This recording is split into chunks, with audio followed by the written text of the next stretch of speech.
Բարև ձեզ, ես Գալուստ եմ Բարաղամյան,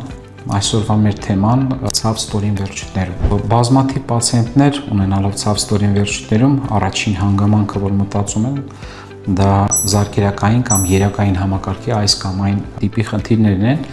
որոնք կարող են հանդիսանալ ստորին վերջույթների ցավային համախտանիշի պատճառ։ Շատ շատերը մտածում են, որ ժողովրդական լեզվով ասած տրոմբ ունեն, այսպիսի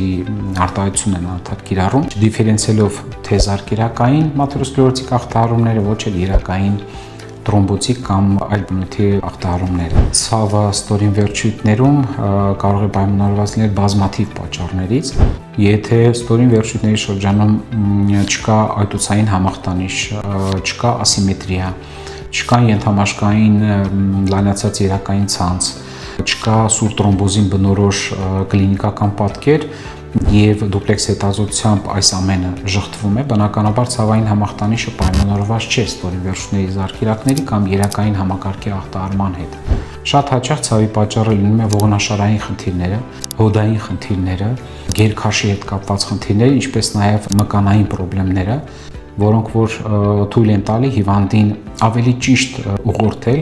հետագա բուժական տակտիկան ճշգրիտ կազմակերպելու կամ բուժելու նպատակով։